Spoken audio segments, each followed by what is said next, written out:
Damn.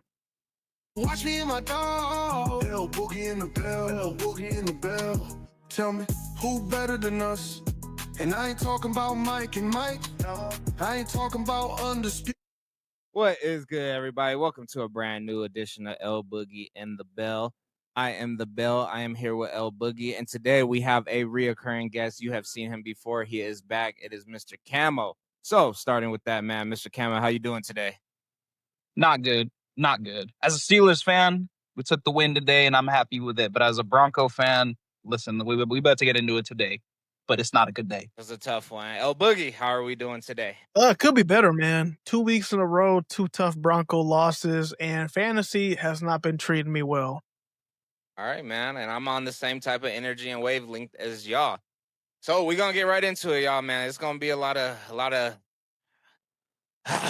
but let's get right to it. All right, we're going to start with our NFL. We're going to run through the week, how we've been doing this season. Once again, we want to say thank you to everybody tuning in and tapping in. But anyways, starting with Thursday Night Football, fellas. And we're going to roll through these games as fast as possible. But starting with Thursday Night Football, we have the Dolphins taking on the Bills. El.Boogie, Camo. Big story here is, are the Dolphins going to be 0-3? Are the Bills going to just run over them as they are? It is a divisional game. What you guys take away from this 31-21 Bills win? El.Boogie. Miami is just not. They're just not a winning team. They had a chance. They weren't terrible. Tua was okay through the first part of the game, but I don't know. I'm not sold on Tua. Not sold on the coach. Not sold on the team. It's not their year. The Bills, actually, not even the Bills. James Cook. I'm a fan of James Cook. That boy, he's cooking. Camo. Yeah, I mean, listen, the Bills, they're just a top team this year. But as far as the Dolphins are concerned, I think it really showed that they could have a turning point, especially on their defense. Week 1 and 2 was just awful for them. But I mean, you forced punts on 3 drives. That's not bad. And Tua had a good last drive at the end of the game, still making stupid mistakes, and he needs to not make those mistakes. But it's early in the season. It's very possible they could have a little comeback. Are they going to win the division? Absolutely not. Yeah, my quick, fast, and in a hurry take on this game is that James Cook, it felt like he had 200 yards out there. It felt like every single yard was earned. It felt like he really drove this team somewhere amazing that game. That was beautiful. That was a beautiful display of running back. Only had 19 carries for 108 yards. Like, didn't it feel like he ran the game? Is it just me? Like, he ran the entire offense through him. With that being said, we have Josh Allen, 22-28, 213 yards, 3 touchdowns. Josh Allen, good weekend, good things. Tua, stupid interception to lose this one. They're not the team that's competing for the AFC. What are we? This is AFC. What are they in? AFC East. East? Yeah, because I know it wasn't South. But anyways, I'm not expecting too much out of them. I just really want them to get rid of Tyreek Hill. Shout out to Tyreek Hill getting his first touchdown for the season. The biggest thing that they could do moving forward is getting all the absolute value out of Tua, focusing this year on figuring out what are the best pieces for him, finish out his contract. Everybody moves on, moves happy. Let Hill go compete for a championship before he gets too old to do so. So that's all I got there. Our next game on the list is our first blowout of the week. We had the Bengals versus the Vikings. Very interesting score, knowing that we're Joe Burrow-less this week. Camo, how do you feel about this one and how it went down? I mean, look, we did not expect Jake Browning to have a great game anyway. Truly didn't think that the Vikings defense was going to do what they did. Who's that? Was it a cornerback? Isaiah Richards? Is that his name? I think he had a fumble recovery for a score, and then he also got a pick 6. And then I think he forced, I don't remember if it was 2 interceptions, but yeah, that was absolutely a blowout. Isaiah Rodgers is his name. Yeah, it was just a solid day for him. He ran that shit. El.Boogie, how you take it? That pick 6 was nasty. I just watched it. Go ahead. The battle of the backups. At least that's what I took this game as before I watched it. It's a tough day to be a Bengals fan. It's very tough because is this going to be evident of your season? You lose your starting quarterback for 3 months, and while Joe Burrow could come back, there's no point in him coming back if the team isn't in playoff contention. And this team today did not look like a playoff team. So a lot of concern for the Bengals fans. Vikings, you guys will be okay. I have a lot of faith in that head coach. He's had success with Kirk Cousins, JJ McCarthy. Yeah, we'll still wait on JJ McCarthy. You put Carson Wentz in the system and you have a great game. I think that's a good system over there. I don't have too big of a take on the actual game. I'll actually raise a question instead of giving my feelings on the games. It's good to see Carson Wentz playing good football. I wanted to see what they do moving forward when McCarthy comes back a little healthier. We'll give him some more weeks. But anyways, my question for you guys specifically with this game is and they both got their money. Both of them got their money. When should we consider Higgins and Chase moving somewhere else if this doesn't work out? Which Jamar Chase had a crazy fumble today. But yeah, when should they consider? It's too early. Fresh into these big contracts. I think this year, unless they turn it around, it's going to be a throwaway. See what happens next year when everyone comes into the season healthy. Then maybe you could talk about moving those guys. But no, it's way too early. We're only 3 games in. Only 3 games in, man. It's too early. Right. I agree. And they just signed. Look, they just signed for big money. And listen, once Burrow comes back, we'll kind of see what happens. How long is he out for? 4 weeks?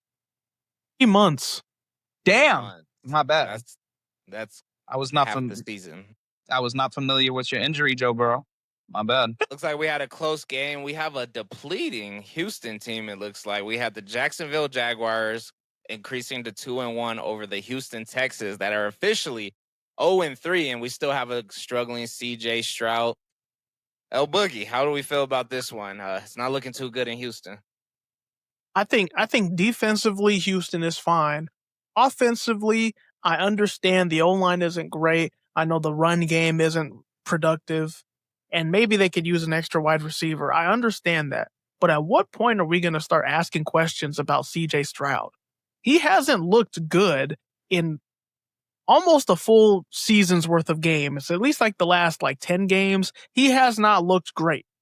So at what point are we going to start having some concern for CJ Stroud? I'll respond to that really quick because I don't have too much on this game, considering the fact that it looks like Travis Hunter still didn't get his first tub. The biggest thing I got is he played good against Kansas City in that playoff game. I didn't dislike his performance. I mean, it was a playoff quarterback playing playoff football. I don't like how people are saying he's trash and he's buns and he's completely out of this league. I think it's too early in the season to tell.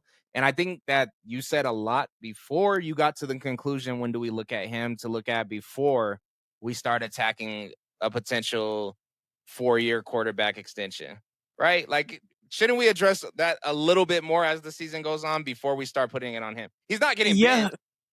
Oh no, no. I'm not saying bench him, but Okay. to your point, yes and no. Because you know who else we saw have a lot of success with a really, relatively shitty team around them? Joe Burrow. When he took the Bengals to the Super Bowl, he was also the most sacked quarterback that year. That old line was abysmal, and he took them to the Super Bowl. I'm not saying CJ Stroud needs to take this team to the Super Bowl, but I think he should also have better performances than he did today. I saw one of the interceptions was a terrible ball. He had a good read, right throw. He just threw it poorly. So I think there needs to be more focus on, hey man, how do we get this guy right? We crowned him very early his rookie season, and now he's struggling into year 3, big contract year. How do we get him in a better position or to be successful? Fair enough. Camo, what'd you take from the game? I really want to just add on to something real quick, because my thing is it might be an off year for CJ Stroud because his rookie year, he absolutely had a blast, right? It could just be an off year. However, for this game specifically, let's not also forget they were tied 10-10. And what was it, 4 minutes or 3 minutes, something like that? Nico Collins, that big fumble after getting an 18-yard reception. They were in good position to kind of get up a little bit. So that also doesn't help. Honestly, that could have been a game-changing moment. But I do agree that the Texans offense, CJ Stroud is not doing well at all, but I don't think it was solely on him just this game. And unfortunately, Jacksonville, for some reason, their defense is kind of doing good so far. It's only beginning of the season, and they did face the Texans. But, I mean, you can't really... Yeah, I feel like you just kind of got to... Too early. They are out of playoff contention right now. Only 3 games into the season. They're so far out of playoff contention that we have teams like the Chiefs that are also potentially going to be 0-3. And I put my money on the Chiefs making a wild card spot before I put a 0-3 Texans team making a wild card spot, which the Chiefs could be 1-2 tonight. It's not an easy AFC West. I mean, it's not AFC conference. No division. Take the division. Their division looking real good right now. Fun fact, only 6 teams in NFL history have started the season 0-3 and made the playoffs. Ooh. Only Chiefs are on the hot 6. seat, huh? So they are on the hot seat. Texans, it's looking tough. Also, last thing I Damn. want to add, Brian Thomas, 5 drops, unacceptable. Unacceptable. He is having a Terrible sophomore start. slump. A sophomore slump, man. It is so bad for that guy. As a Brian Thomas owner on my fantasy team, I am benching you. I might bench you. I should have started Cortland Sutton today. Thank God I'm going to win in that game this week still. But God damn it. Moving into the next game, I got a super hot take for you guys. I have my NFL MVP through the first 3 games is Jonathan Taylor. Believe it or not, yes, I have him over a Lamar Jackson. I have him over a Josh Allen. I also have him over who's been going crazy this year. What's his name? Malik Neighbors. Malik Neighbors been having a great year to me. That boy been going crazy. And I think he's going to go crazy tonight on Sunday Night Football. It's only been 2 games, but I think he's going to go crazy tonight at Sunday Night Football. You can guarantee 100 yards and another touchdown. That for my first 3 games, I think that those are my 3. Jonathan Taylor. I think it's year 4 or 5. It's looking goddamn good. 7? yeah, he's on his second contract, bro. He's like deep in his second contract. 5, 6 or 7. Shit. Well, anyway, 7. He's having that crazy Christian McCaffrey year to me. I just wanted to throw that in there first because Daniel Jones is doing his job. Daniel Jones has done exceptional things within these 3 games. Jonathan Taylor makes game-defining plays, and he has 102 yards, 17 rushes for 3 tubs today, in a blowout against a very young Titans team. Let's go El.Boogie first. El.Boogie, how do you feel about this game specifically, and any light if you want to shine on Cameron Ward? Yeah, I'm actually not mad at your Jonathan Taylor take. He's had a great 3 weeks. But yeah, I mean, I think honestly the Colts have shown that they are a contending team in the AFC and should be treated as such. So yeah, they're looking really good. Danny Dimes playing efficient, turnover-free football. You could argue that, hey, he needed to get out of New York. Not New York needed to get rid of him. But yeah, Titans, I think Cam Ward, I think this is just going to be the story of the game. I mean, he had flashes. He had a couple good throws. I think the interception he threw was a really bad one. But yeah, that Titans team, they're just not contenders. They're just not contenders, and they won't be this year, and that's fine. That's okay. It's okay. Is this Cameron Ward's first passing touchdown in the National Football League? No, I think he had a couple last week. Couple? Okay, cool. Cameron Ward to succeed in this league. Camo, what did you want to add after that? I was ready to disagree with you on the Jonathan Taylor MVP, but the more I'm thinking about it, I do agree with you. I think that's a good take for MVP of the first 3 weeks. I do want to shout out Danny Dimes, though, because it wouldn't be as easy for Taylor to do that if Danny wasn't spreading the ball around to each of his receivers pretty good.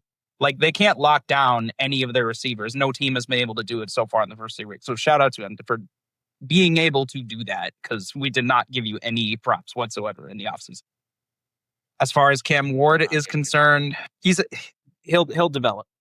He's still not really seeing like the entire field well as far as being able to hit all of his targets at any time, but he's making connections. That's what the rookie year's for. Let him develop. I'm hoping I am, but I'm seeing progression through these weeks.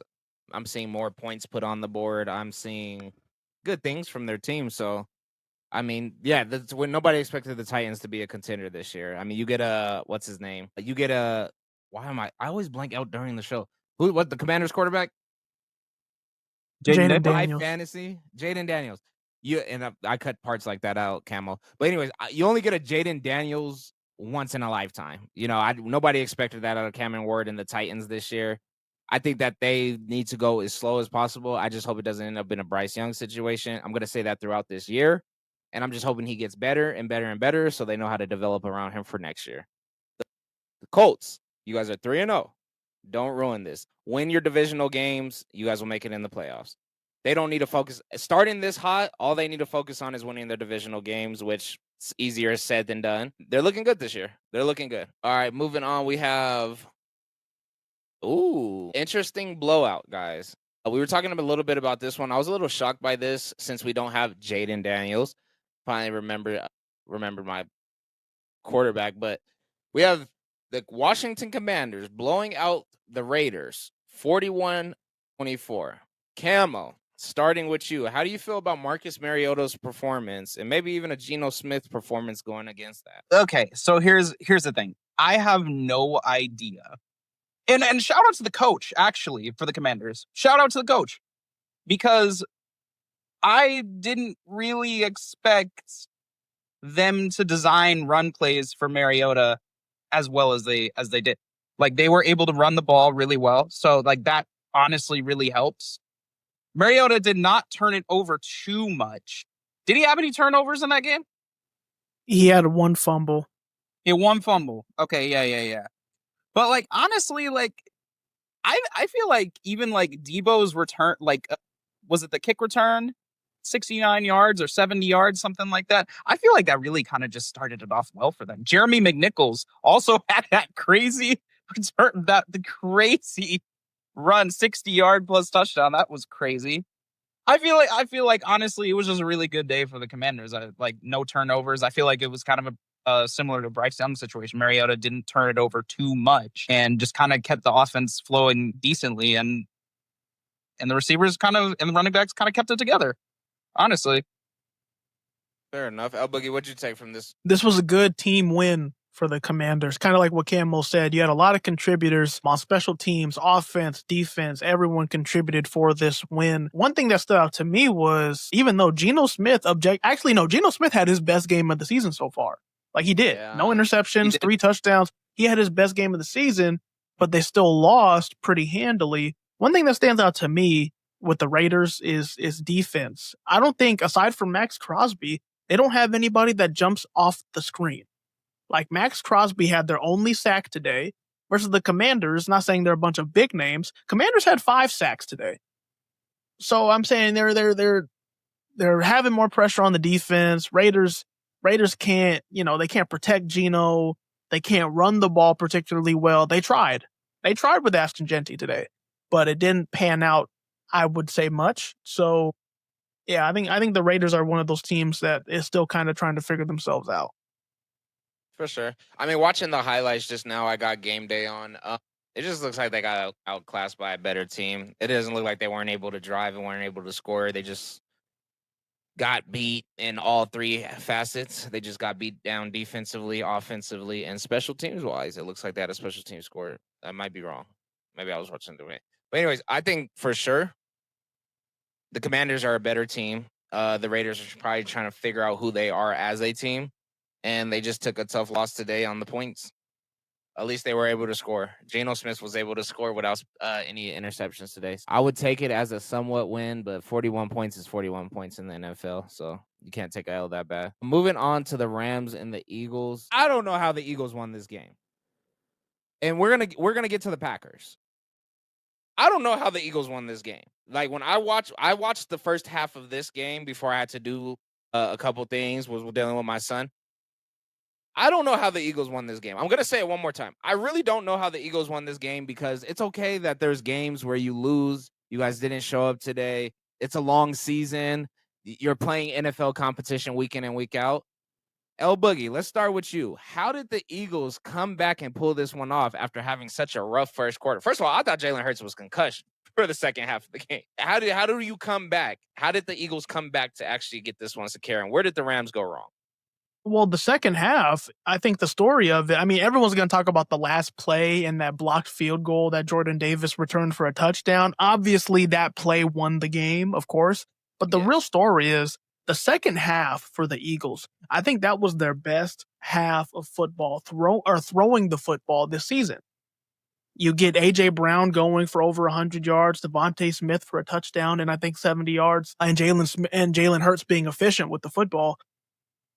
That was they couldn't get the run game going that much, but their passing game. That's what ended up winning them the game, putting them in the position to come back. And then obviously Jordan Davis blocking the potential game-winning field goal and running it back for the hell of it. That obviously that's the play. But Camo, what'd you have on this one? I mean, I think it's because Saquon is on the team, but I think people might forget that the Eagles have probably the most balanced offense, at least in my opinion, in the league.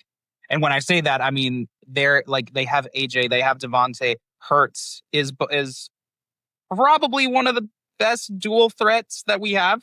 Honestly, I even put him at top 2 because I love Lamar and I love Allen, but I think Allen is a better passer than he is a rusher.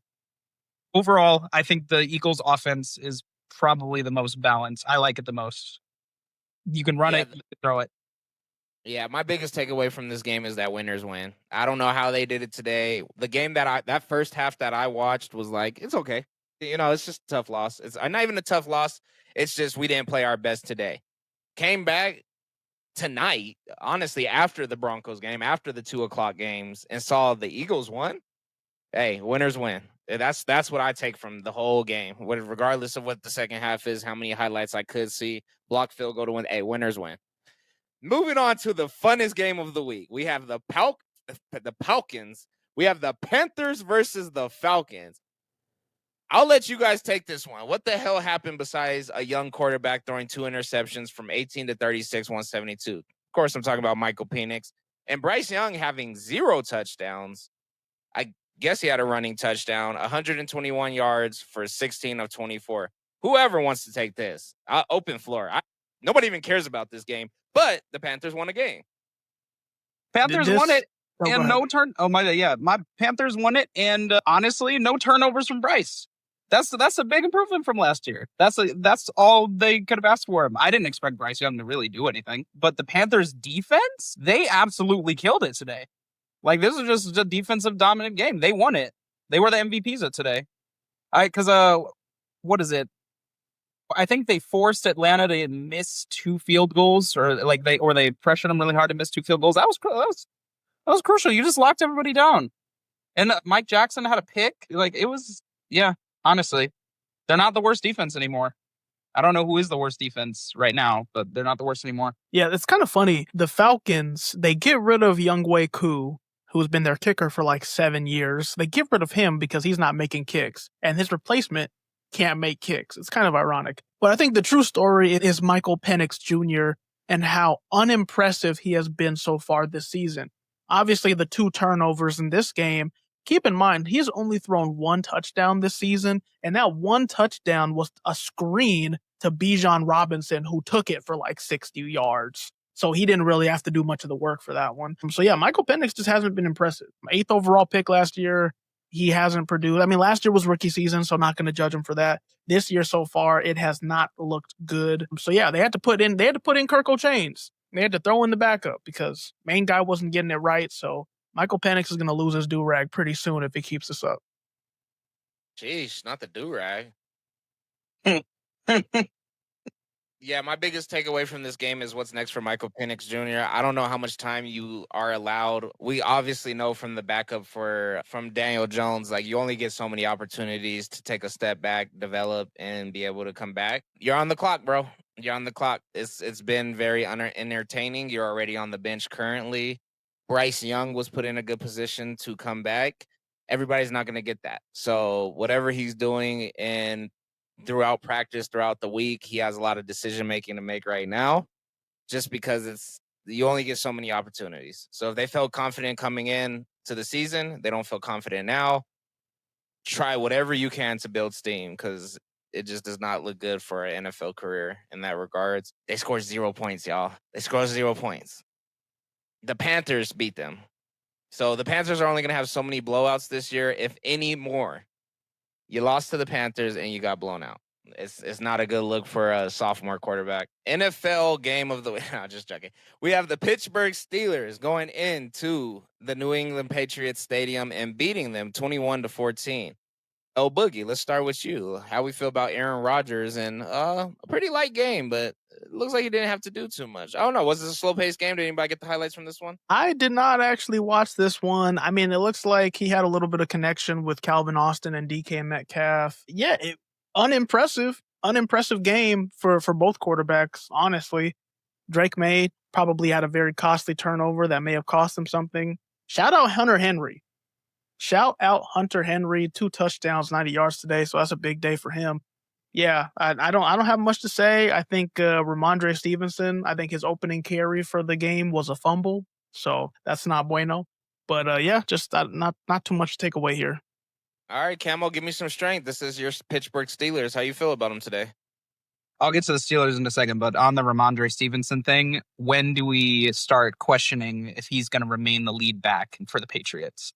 Obviously, it may be still too early, but we may be getting there because Travion Henderson, yeah, I don't know. Well, we can get into that later. But as far as the Steelers are concerned, 100 yards in the first quarter passing, 30, I think like 20 something in the second or 30, and then 30 in the third quarter. It's really hard to find offensive consistency with the Steelers. It just is. It always is. You know what you're getting out of your defense. Is TJ Watt with two, I don't know if he didn't force the fumbles, but I think he recovered both of them, if I remember correctly. Like, you know what you're getting out of Steelers defense. But we need to find consistency. Like, Aaron Rodgers did make a clutch play, though, in the fourth quarter. That's kind of what you need him for. So he did his job, and I'm happy about that. But I don't know. Figure out who. Yeah, with TJ Watt, we had a torn pec last year. Yes. Okay. How's he feel? How's he look this season? Everything look good? Slow start. These first 2 weeks he was off, and then it seems like this game he found his stride. Yeah, I just wanted to know because I'm like, he's been a little quiet for me. The Steelers team's quiet for me. Maybe I haven't put too much watch equity in them. I'm assuming that they're gonna give Aaron Rodgers some Sunday night, Thursday night, Monday night action. So I'll be ready for that. I'll be very excited to see these Steelers. Definitely need to catch a full Steelers game and see about that team. I don't got too much on them. Looks like just a solid win. I mean, the Steelers are making the playoffs this year, y'all. Sorry to break it to you guys. What happens after they make the playoffs? That's when we'll start seeing this team as they go and see if they're actually a competitive team week one or just another first round exit. Sorry to break it to everyone. If you're a fan, we know the Steelers are going to make it. Moving on to an interesting game. And this is the game that I thought the Eagles were going to have this week, but it turns out it was just they left it to the Packers to take this type of loss. We have the Green Bay Packers going into Cleveland and taking a loss, 13-10. Who wants to talk about the slowest game of the week, it looks like? Boogie. Yeah, this was a defensive slugfest, and honestly, this came down to a late game blocked field goal. The Packers could have won this game, but the Browns they blocked the field goal. They had enough time to get into field goal range and make their own game-winning field goal. But I think both defenses had a great day. This was just a defensive slugfest, and one team, just defense and special teams, outplayed the other. Surprising from the Packers, who have been pretty hot, or not hot, but I would say pretty consistent the first 2 weeks of the season. So kind of surprising from then, but I think Cleveland has a serious defense. I think they really do have a serious defense. They don't deserve this serious defense. Camo, do you agree? Actually, no, I think they do. Let's be real. Like, Cleveland's defense has kind of always been, like, it's been pretty solid for the past, 2-3 years. And I don't think they lost too much, or even I don't think they really too many changes that would affect that. What I really like is the fact that the edge rushers for Green Bay, Micah and what's his name? Rashawn Gary. I think they're going to have a lot of sacks this season. And that could just be me talking trash, but my other thing is Jordan Love didn't score a single touchdown until the last 3 minutes of the game. That's concerning to me.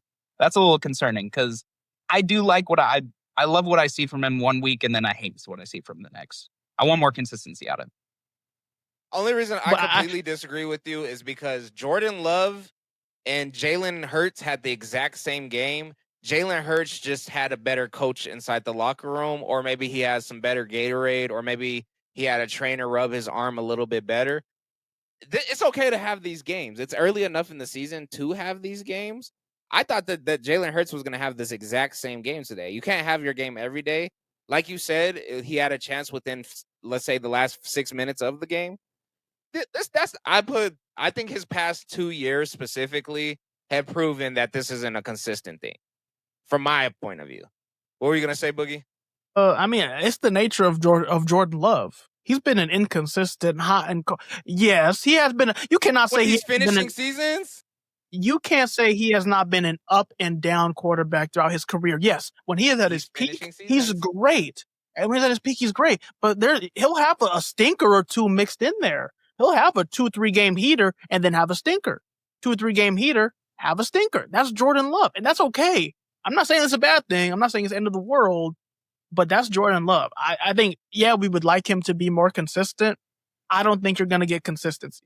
I think you're going to have him. I think he's going to put on 11 to 12 good to great performances throughout the year, and 5 to 6, maybe not. And you know who else does that? Because the 11 to 12 every single year? Don't you dare say Russell Wilson. Don't you dare say. Oh, okay. Josh Allen. I was gonna lose it if you said Russell. Josh Allen's more than willing to throw a stinker out there. Josh Allen is less turnover prone now. Early in his career, Josh Allen was turnover prone. Josh Allen plays much cleaner football now. Jordan Love has not reached that same level of clean football yet.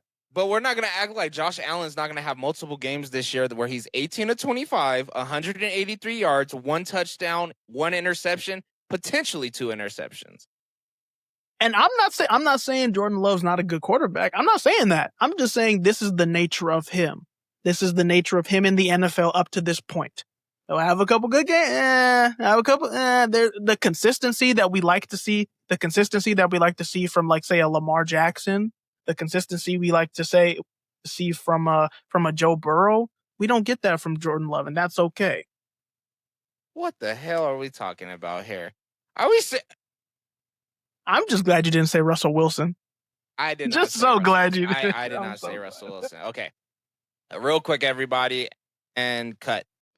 Yeah, so moving on to the next game. This was a really fun ending. I want to know how you guys feel about these teams and where they currently stand. But we have Baker Mayfield and the Buccaneers winning at home against the New York Jets that are officially 0-3, 29-27. Camo, how do you feel about Baker starting off the season 3-0? And how do you feel about the Jets going 0-3 to start this season?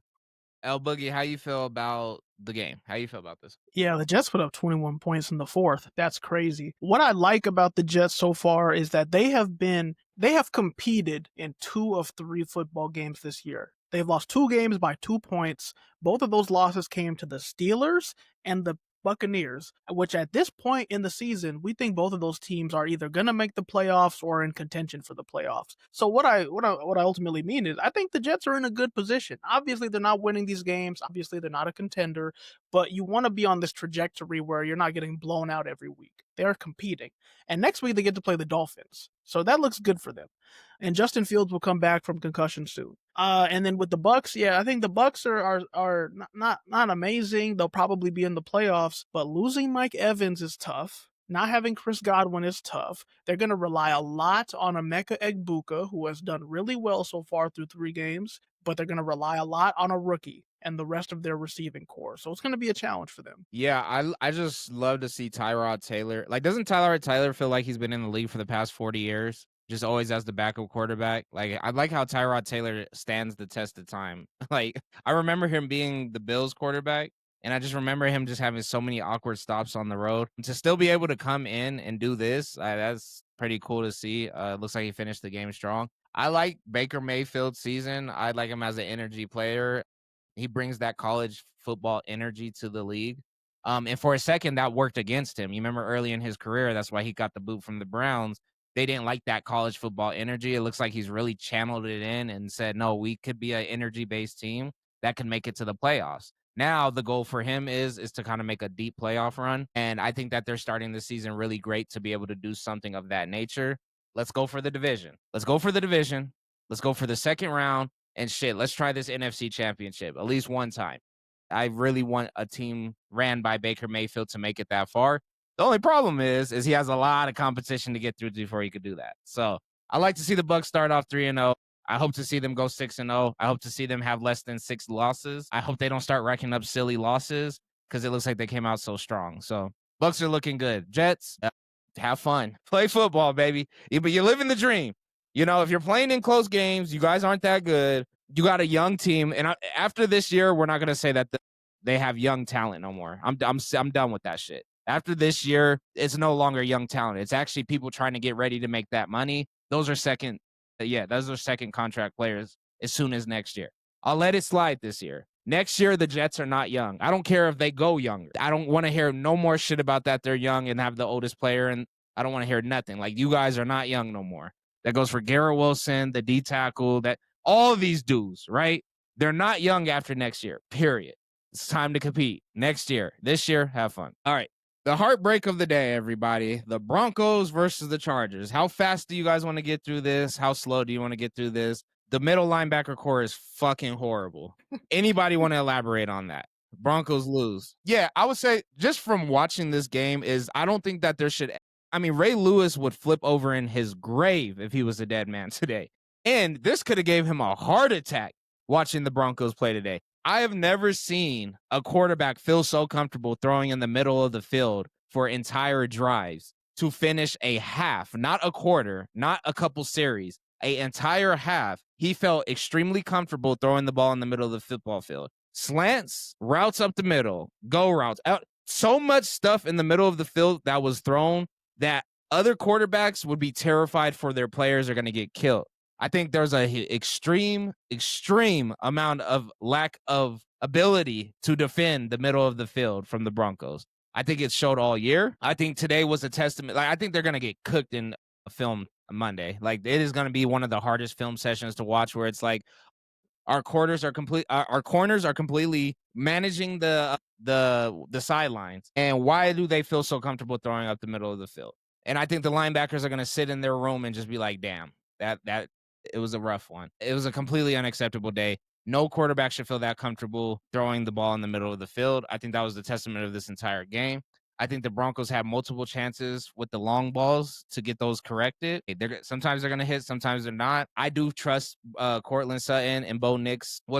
I trust their connection throughout the rest of this season. Today, it didn't come through at the end of the game. I also want to talk about the defense of penalties. El.boogie, I'm sure you might have the numbers available. I don't at the moment, but I'm assuming we had up over 100 yards in defensive penalties. I think it was close. I think it was like 9 for 95 yards. Completely unacceptable, right? So the defense, this is a 20-23 game. This isn't a 47-45 game.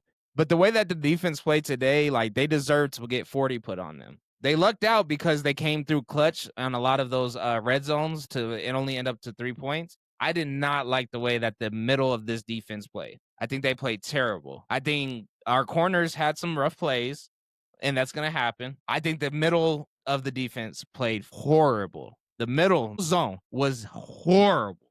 Horrible, horrible, horrible. With that being said, Bo Nix, J.K. Dobbins. Bo Nix, I want to see you and Cortland connect on those. J.K. Dobbins, if you're an energy player, be an energy player. We just need it to be consistent. I am okay with 11 carries for 83 yards, 1 touchdown for the rest of the season. Perfectly fine. On the flip side, being objective for the AFC West, the Chargers are figuring out how to be a winning team. The Eagles are a winning team. We saw what the Eagles did last year. The Chargers are playing like a team that will do what they need to get done to win. Did they get a little bit of luck today compared to the last 2 weeks? Yes. But with that being said, what did they end up doing? Winning the football game. Chargers look good. They're 3-0 in the AFC West. Can you imagine starting 3-0 on the season and you're already 3 games up on everybody in your division? The Broncos and the Chiefs already are in a position where they got to start thinking about the best wild card spot available just because they're so behind in their division. Simply because they haven't had a chance to play anybody in the division besides the division leader. It's a tough 3 games in. This was a very, very interesting game. I'm excited for the Chargers to prove that they could just win the easier games and have such a head start on their division games. Don't mess this up with a record, but the Chargers are looking good. They look good, and they have pieces coming back. They're very hurt on the offensive line. They get to develop offensive line, get offensive line healthy. I see them continuing the trend of winning. With that said, they got the Giants, then the Commanders, and then after that, it's looking pretty clean. Dolphins, Colts, Vikings. Oh, they got an up and down season coming up. Just win the games that you can, Focus on your division. They're in a great place. Didn't mean to take everything away from y'all. Anybody want to care to elaborate? Whoever. I mean, I agree with pretty much everything he said. I think the one thing that does worry me with the Broncos is this is 2 weeks in a row. You lost a game, close, one possession game that you should or could have won. You were in a position to win the game and you came up short again. Those games matter in the NFL, and it makes me worried for their trajectory in the long term. Because I mean, last year we think, okay, they made the playoffs, get blown out in the playoffs. They're first time in the playoffs in like 9 or 8 years. Cool, that's fine. This year we expected more. And now here we are. The Broncos very well, with a couple plays being differently, could have been 3-0 and at the top of the AFC West, and right now they're not. So I just have concern for the trajectory. I don't want the locker room to be put down by losing a couple of these close games. So, but they need a bounce back. They really do need a bounce back. So I'm excited that they play the Bengals next week at home. Bengals are a little beat up. The receivers might have lost a little confidence based off of this week. Their quarterback's out. They have the Eagles right after that. So you're talking about potentially 2 and 3 that fast. You know, this AFC West division isn't as strong as I thought it was. We will see how this Chiefs game finishes tonight. But the Chargers taking this big of a leap, it's just something big to pay attention to, because as everybody settles into who they're going to be this season, when you get that much of a head start, you're already looking at a wild card spot. You are already there. With that being said, I think out of the Chargers' first game, only one of them was a home game. Or excuse me, 2 of them were home games. So they got all of these guys again at their house. So we'll see what happens in that regards. With that being said, if you guys want to close that one out, I am ready. The Broncos are 1 and 2, and they should clearly be a 3-0 team, but it's not that way it happens. Blowout of the day. And I say this one's blowout of the day because it feels good to see Sam Darnold doing some good things still. It doesn't feel bad, right? We have the Seahawks, who completely destroyed the Saints, which is the surprise of absolutely nobody in the entire country. 44-13. Anything quick with this? Hey man, special teams. Sure. Man, hey, what's his name? Torrey Holton, I think is his name, on the Seahawks. He had a hell of a day. 95-yard punt return touchdown, and he caught like a 30-yard passing touchdown. Oh yeah, that man, he's feeling good right now. But yeah, just a hell of an ass whooping. 38 points in the first half for the Seahawks. They completely took their foot off the gas in the second half, and rightfully so. Yeah, this is a tough day for the Saints again. We don't expect much from this team. I have been actually liking Spencer Rattler and how he's been performing. Today obviously wasn't great, but I don't want his career to get closed, just like that. I think he has at least a little bit of potential, so I'm glad to see he's still getting the start. The Saints have been having this quarterback issue for how long now? Like, it's hard to replace a Hall of Famer. Yeah. Drew Brees leaves, it takes forever to fill. Peyton Manning left the Broncos. We think we have our guy in Bo Nix, but how long did it take to get that level of consistency at the position? It's tough when you have a GOAT walking out the door. I got you. Yeah, I actually have a huge question about their division, not their division, about the Seahawks division. But let's get to it when we get to that Niners game. All right, but moving on, we got the Cowboys versus the Bears. The Cowboys haven't made me laugh this year. This is the first time the Cowboys made me laugh. I was actually a little silent on the Cowboys this year because I'm like, you know what? That first game, I felt good about the Cowboys, right? The spit was crazy, and just that whole situation. And you remember how messy and they were just fighting and scrapping the whole game? The Cowboys came out week 2 looking good. The Cowboys lost to the day. The Cowboys lost to the Bears 31-14. Who wants to start? Because I got to take. Wait. Caleb Williams, 19 of 28, 298 yards, 4 touchdowns. Can everybody say Micah Parsons? It doesn't feel like, it doesn't feel like there was a lot of pressure on Caleb Williams, who has been struggling deeply this year, besides his first drive of the season, and he comes out here and does this. Who wants to elaborate? We can have fun with this one. The Cowboys are obviously missing Micah. I mean, I don't think they did not have a sack today. Not one sack today for the Cowboys. So that's unfortunate. But also keep in mind too, their secondary, which hasn't really been good this season, also is kind of in shambles right now. They're missing. I mean, they have Trayvon Diggs, who hasn't been amazing so Been far, off. but they're also missing their other corner. I forget his name, but they just signed him to a big money deal at the start of the season, and he's not playing either. So secondaries in the hole. Pass rush isn't good either. So of course, teams are going to air it out. I am happy for Caleb though. I'm happy for I'm happy for the Bears offense. A lot of their young guys had success today. First round pick Luther Burden had a great day. Roma Dunze had a great day. Love to see that for those guys, and obviously for Caleb Williams. Go ahead, Camo. I got some more yelling to do. Go ahead. So Jerry Jones is telling that team. they're not selling that team, boy. They're not. So I don't like Michael Parsons taking as much of the salary cap. He deserves every dollar. Let me start by saying that. The salary cap. These guys are capped off. So in a dream world, the billions of dollars that they make, the city, the town, these billionaires, I would want it to be 500 million. That's not what it is. That's not how much they get a month. I mean, a year or each year to operate with. I don't like him taking as much of that money because there are other positions to make a Super Bowl team. See, there's other positions to make a Super Bowl team. It just so happened to work for the Packers and the way they started their season. And we'll see how that plays out when it comes to Super Bowl contending. With that being said, when you have a generational talent like Micah Parsons, and your biggest struggle this year in the 2 losses was having a good pass rush, it says a lot. And especially when you just never at any point thought, well, if he does walk or if we do ship him somewhere, who will be taking up for this? It's clear that they weren't ready for this. It's clear to the point where Caleb Williams had 4 touchdowns passing the football for 298 yards and 19 of 28. Wow. Zero picks. So it looks like there wasn't that much pressure on Caleb Williams. Pressure. You know, that thing that Michael Parsons, when he was hawking somebody down, who was he hawking? Oh, the Lions. You remember he hawked that man down like a cheetah? Like it was his prey? Yeah, that's the guy that you missed out on, and you get games like this. You know, it's so messed up because early Von Miller did stuff like this, where it's like you could win football games as an edge rusher. He doesn't have this game if Micah Parsons plays in this game.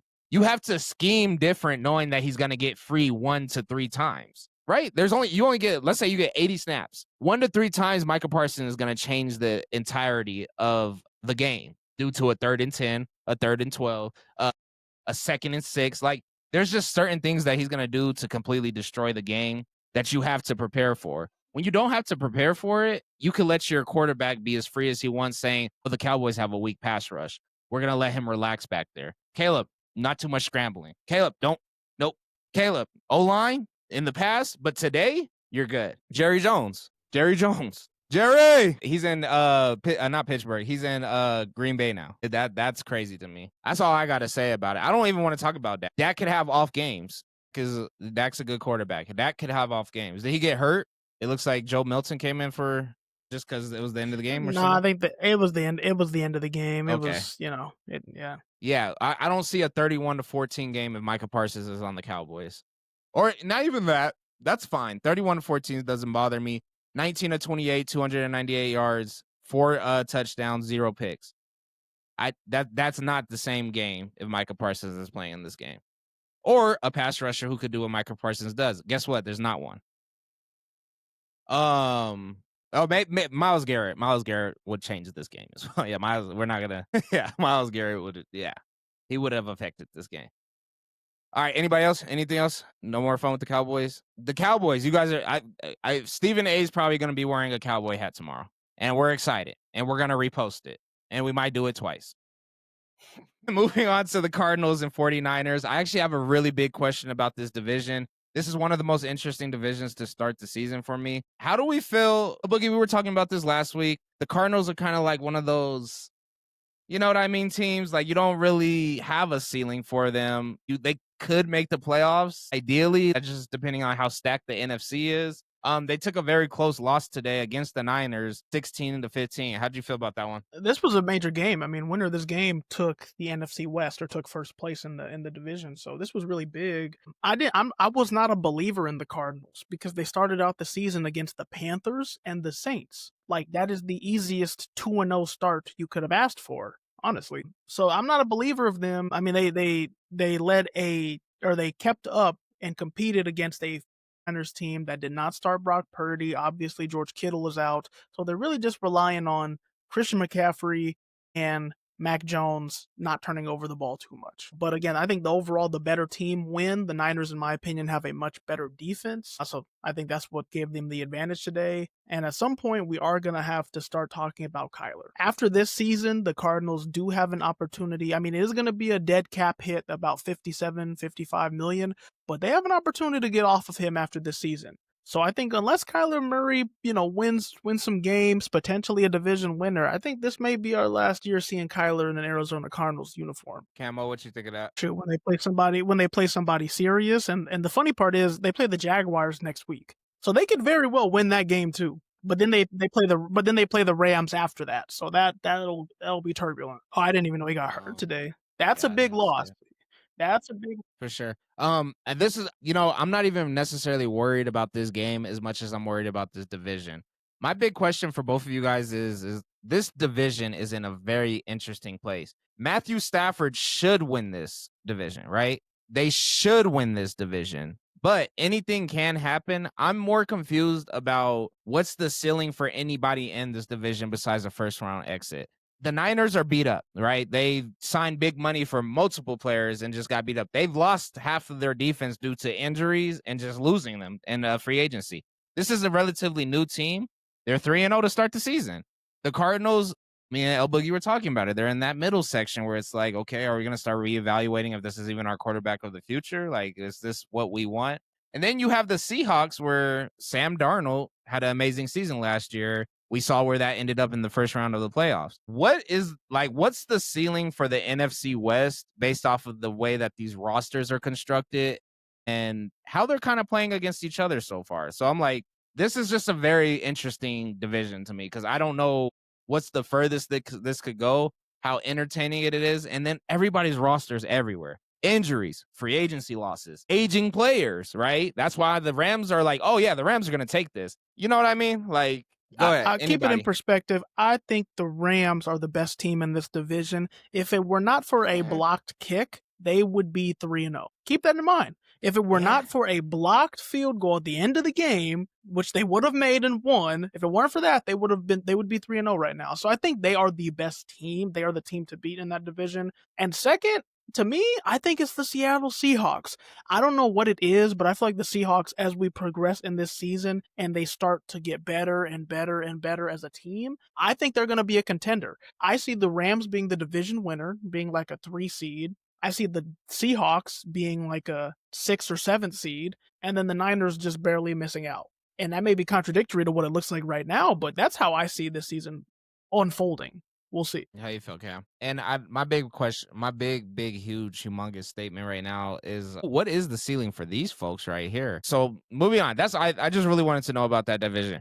Moving on to Sunday Night Football, it has been quite the stanker so far. We still have a struggling Chiefs offense. You know what? I want to say this before we even move on to this actual game with the New York and Kansas City. Russell Wilson threw for 400 yards last week, right? Russell Wilson didn't get sacked as much. Russell Wilson sat his ass in the pocket way more. You know who Russell Wilson played against? The Cowboys. You know who the Cowboys don't have on their roster no more? Micah Parsons. How many weeks in a row are we going to see this be a trend with the Cowboys? So they got the win last week. But if we were looking at an 0-3 Cowboys team, everybody would point out one thing and one thing only, is that there is a significant difference in pass rush. Crazy. What's funny is next week the Packers go to Dallas. That's the game next week. It's Sunday Sunday Night Football next week. Micah Revenge. Oh! Yeah, man. Dak's gonna feel I got him. But anyways, with that being said, Russell Wilson just threw a interception. Yeah, I How got do we some see shit to this say about that. I got some shit to say about That long ball wasn't gonna work this week. I don't even know why the coach allowed him to do it this Oh, week. really? Because last week, man, you was praising him. You were praying at his feet. We know I told you. Russell Wilson has a good game every 6 to 7 weeks. Every Oh, no. 6 to 7 weeks, he's gonna have an amazing game. We saw it at Pittsburgh. We literally saw it. He threw 400 plus yards last week, and we're like, wow, the Steelers might win the Super Bowl. No, Russell Wilson's not that guy. He's not. I'm sorry. He's just not that guy, but I'll just take a step off of my Russell Wilson hate wagon. I don't know. But yeah, I mean, the Chiefs, like you said, Chiefs are struggling on offense. It was funny. They showed the offensive intros, and literally all of them on their pro football focus rating, all of them, like every single person on that offense was in the bottom tier of the NFL. It was kind of funny. Yeah, it was kind of sad to see. But yeah, they're a struggling offense, and they're going to continue to be struggling, I think, until they get Rashee Rice and Xavier Worthy back healthy, and they're just going to struggle. That's going to be the nature of it. Giants, all I can say is Cam Scatterboo. He's looked good so far. And Andrew Thomas, they got their left tackle back finally. He has looked pretty solid throughout the start of this game so far. We'll see what that does for the Giants. But yeah, Russell just threw that pick. Not looking too hot. How you feel, Camel? Every Sunday, baby. Every Sunday. He's solid. I like LA Brown. I like these guys. Nah, their O-line is buns. It's buns. They just got their left tackle back this week. That's the upside. So for the Giants, my biggest thing is Jackson Dart should be very excited to be throwing the ball to Malik Neighbors. I think it's Tyrone Tracy was like the number 2 last week. He should be very excited about who he could throw the ball to. And then Cameron Scatterboo, if Jackson Dart takes over this season or next season, having a guy like Scatterboo who just brings a lot of energy to the team, and he's going to get hustle yards, and if you put him in positions to actually do his best work, they just don't necessarily have a quarterback or an offense that could do that for him. But at least you have a dog out there who's going to give it his all. I just don't know how long dogs like him last in the league. It's not really like a 10-year career thing. You know, Marshawn Lynch was lucky with the complete beast mode, 10 years of beasting on everybody, take a break, come back, and still do it. That's not everybody's path. You know, everybody isn't as grace to be able to do it with that much physical play in football. We see the kind of like the downturn on like a Pacheco. The future looks great. Malik Neighbors, enjoy not having to catch a slant and get smacked in the middle of the field when you just people are confident in just throwing the ball down to you downfield. That's an awesome feeling. That's Randy Moss level stuff, right? Just go downfield, catch it. We'll be good. We have faith in that. Jackson Dart should be very excited to do that. Russell Wilson probably still is a better quarterback than Jackson Dart. That's why he's starting. The Chiefs, my last take with the Chiefs, don't go 0-3 and give the New York Giants their first win of the season. If that happens, I think El.boogie, you threw out a statistic. Only 6 teams have made it to the playoffs starting 0-3. It does not look good. It does not look good in the sense where I think we'll start seeing Travis Kelce's last season. I think they're going to get rid of a lot of players. I don't think we see a Pacheco return. I see them maybe doing a blockbuster trade during the season, because if they're going to be getting rid of most of this roster, they're probably going to have some bread, right? They might be tied up, though. You know, that defensive line killed them. Patrick Mahomes got his bread. There's nobody on this receiving core who's making this crazy money. And if there is, they could go. If their receiving core is $10 million of their market cap, they could all go, all of them. And if Travis is making his final big contract, it's okay. It's time. It's okay. Don't go 0-3. If you go 1-2, we'll have a different conversation. If we start picking up throughout the season, let's just start picking up. Shout out to Travis. Just got his first catch of the game. Yeah, nothing too big with this one. Both teams are 0-2. All right, Monday Night Football, y'all. Tomorrow's going to be a banger. I'm going to be in the same place I'm sitting right now doing A-Bell at night. But there's going to be a twist because we got a banger tomorrow. I think this is going to be an offensive banger. I hope that defense doesn't show up tomorrow. I'm hoping that we get clips for the rest of the week out of tomorrow's football game. We got the Baltimore Ravens versus the Detroit Lions. What we got? Who's your pick? How high of a scoring game do you think it's going to be? Or do you think defense shows up and it's just going to be a tough matchup? Or do you think the Ravens kind of, take this one at home and don't give the Lions too much faith? What you guys got? I thought you were going to say it. That's why I was like, I thought he was going to say it. I was about to say, really? And if I could throw it out there, this would have been a much better. So El.Boogie's been having a problem with Sunday Night Football. The Detroit Lions versus Baltimore Ravens, East Coast matchup in Baltimore on Sunday night would have been a much better game than the New York Giants and the Chiefs. I will give you that. El.boogie, what you got? Yeah, I got the Ravens. I got the Ravens winning this by, I'd say, 10 points. I'm feeling a 35-25 affair.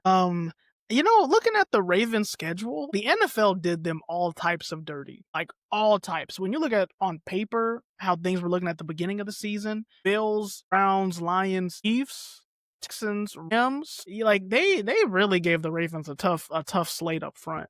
But yeah, I think the Ravens are just the better team. We've seen them play against two good defenses back to back, and they've been able to produce well. They very easily could be 2-0 at this point. Meanwhile, Lions have been up and down. That first week against the Packers, they got manhandled. Second week against the Bears, they blew the roof off. So I don't know exactly what to make of the Lions at this point. This game will give me my gauge of, are Lions really good or are Lions just middle of the pack? Look, you're the smart math guy here. What is the average of 13 and 52? 13 and 52 is 34.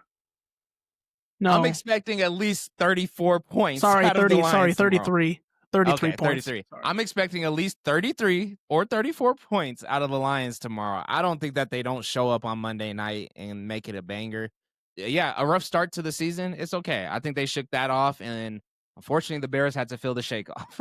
The Bears felt all the rust that they shook off. I think that they come in ready and hot. The biggest tell for me, and this is going to be so funny. So this is going to be a great fantasy league. I mean, fantasy run game. So imagine if you have Jahmyr Gibbs and Derrick Henry on your fantasy team. I think tomorrow is going to be one of them days. I do see both guys rushing over 70. So I wonder how many touchdowns are mixed in with those 70s. That's 140 yards of production. I'm not afraid to say 4 touchdowns just out of those.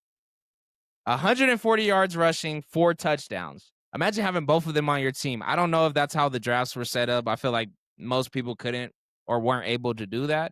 But I'm expecting Derrick Henry to have a ridiculous game. I'm expecting the Lions to, I think old boy's going to open up the field, and I think they're going to get a lot of running production. So that big Hutchinson. white boy.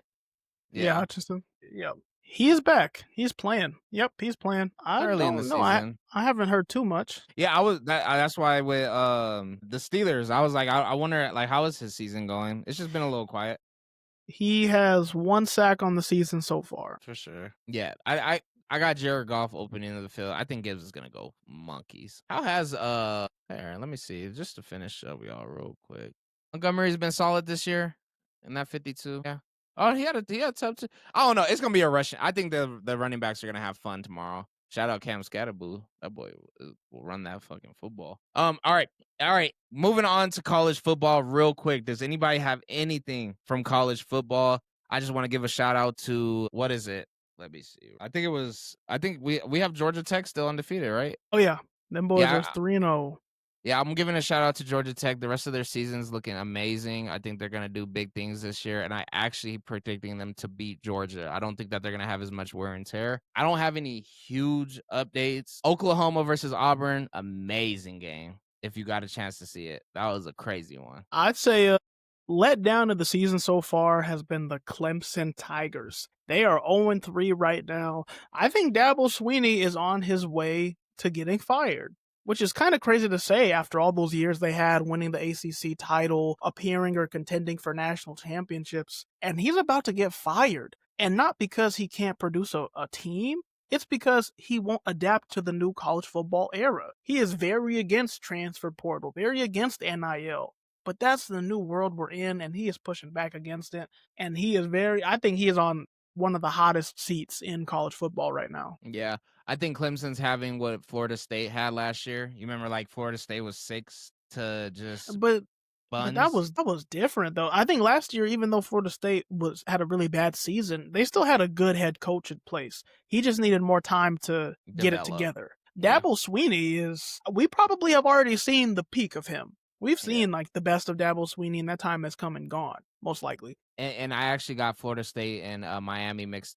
Shout out Florida State. Florida State's they made a hell of a comeback. Miami football, man. Life's good when Miami football is a good football team. Can we all agree? Like when Miami's doing their thing, everybody's having a really, really good time.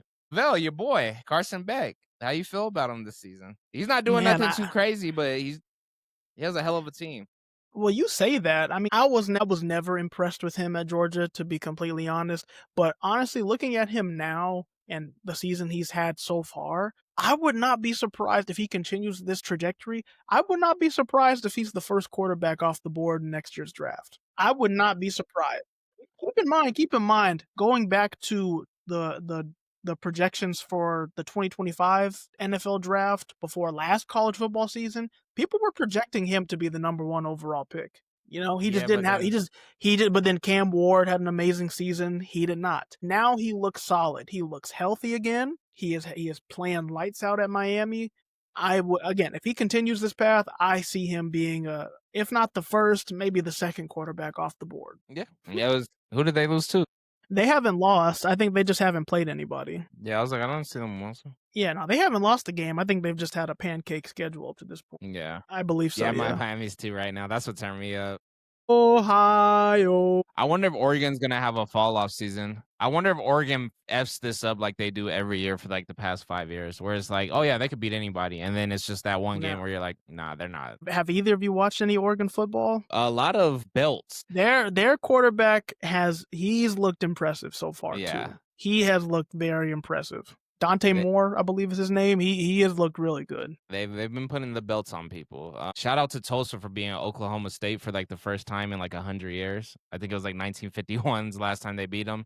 Oklahoma State has probably received one of the worst belt whoopings all year. We're used to seeing 77-0 when it's, FBS, CC, like the old Pac-12 or Big 10, Big 12 playing these lower level D1 AA's. Oklahoma State received one of the worst belt whoopings this year I've ever seen in my life. That's not big D1 football energy right there. They got murked bad. With that being said, this Oregon team looks special, but once again, what I'm saying is I wonder if Oregon is going to have one of these seasons again where you guys were it until you met it. With that being said, Cameron, this is a big one for you. Saturday, September 27 at 5:30 p.m., we have Oregon versus Penn State. How do we think that goes? And not, after playing Oregon, you play number 11, Indiana. By the way, Oregon plays Indiana. I feel you, but you don't know what the wear and tear you're going to take from playing Penn State and Penn State and then having to come back home to Indiana. Whatever the result of that game is, you're going to be a little bit tired. I mean, I don't know. If they beat Penn State on the road, they're going to come back with a hell of a lot of swagger and then play in front of your fans. Yeah, no, that. Which raises my question, is this going to be one of those Oregon teams or an Oregon team where we're like, oh yeah, they could beat everybody and then until they meet it. They could beat him until they meet him. Like, I think they could. We'll see. I think this will be the hardest game to predict all season because neither of these teams have really had a challenge up to this point. So it's like, all right, we're gonna really see who's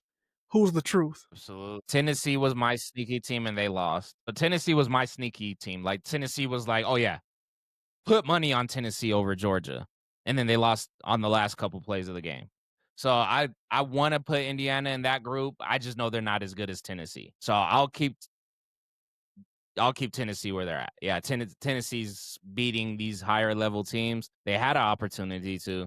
They didn't make it happen, and hey, that is what it is. But I think that about wraps up another episode of El.boogie.and.the.bell. Camo, we appreciate you for being here, and same as usual, every single time, El.boogie, if you could take us out. Hey, once again, appreciate y'all tuning in to El.boogie.and.the.bell. Make sure to check out the full video on YouTube. Check out our clips on TikTok. Leave a like, leave a comment. Let us know where we're right. Let us know where we're wrong. We appreciate y'all, and we'll see y'all here same time next week. Peace.